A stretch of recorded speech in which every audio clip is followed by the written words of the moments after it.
India आघाडीमध्ये निवडणुकांआधीच बिघाडीचं चित्र रंगलेलं आहे। ममता बॅनर्जींनी पश्चिम बंगालमध्ये स्वबळाची घोषणा केली तर आपनं सुद्धा स्वबळाचा सूर लावलाय। बघूया।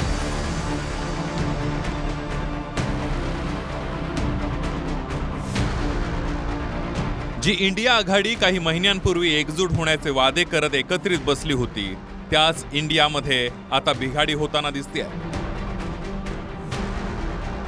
तृणमूलच्या ममता बॅनर्जींनी आम्ही लोकसभा निवडणूक काँग्रेस बरोबर नव्हे तर स्वबळावर लढण्याची घोषणा केली आहे। तर दुसरीकडे आपचे पंजाबमधील मुख्यमंत्री भगवंत मान यांनी हे स्वतंत्र लढण्याचं विधान केलंय। त्यामुळे प्रत्यक्ष निवडणुकांआधीच आघाडीला तडे पडले आहेत। आधीच सांगितलं होतं, यापूर्वीच मी अनेकदा मांडलं आहे की इंडिया आघाडीमध्ये प्रचंड अस्वस्थता आहे। जेव्हा मुंबईमध्ये इंडिया आघाडीची बैठक झाली तेव्हाच त्या ठिकाणी अपमान नाट्य महानाट्य आपल्याला बघितलं। आणि मग शरद पवार साहेब उद्धव ठाकरेंना मी म्हटलं होतं, तुम्ही या इंडिया आघाडीत राहणार आहे का? बघा ममता बॅनर्जी गेल्या, त्याला मान्य नव्हतं बहुतेक। इंडिया आघाडी देश पातळीवरील आघाडी आहे आणि याबाबतीतलं जे काही तयारी चाललेली असते किंवा संघटन चाललेलं असतं ते देश पातळीवर चाललेलं असतं। केंद्रीय नेतृत्व आमचं आहे ते त्यामध्ये लक्ष घालत असतं। काही बातमी आली असेल ममताजींची तरी मला वाटत नाही सर्व एकत्र पद्धतीनं आम्ही लढाई करू, इंडिया आघाडी एकत्र राहील।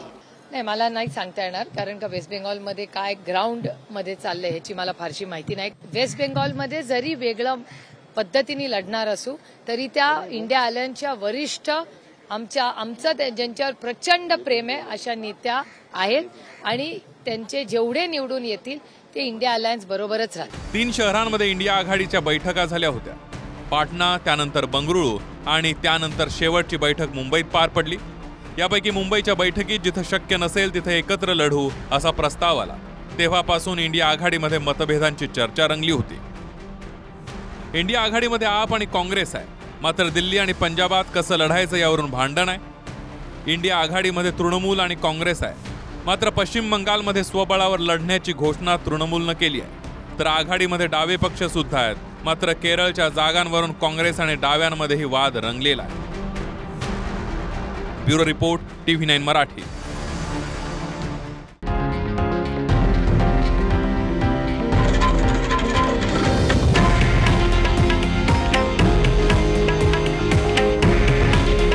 हे आहे देशातील नंबर 1 न्यूज नेटवर्क आणि आपण पाहत आहात TV9 मराठी। काळजी तुमची, हित महाराष्ट्राचं।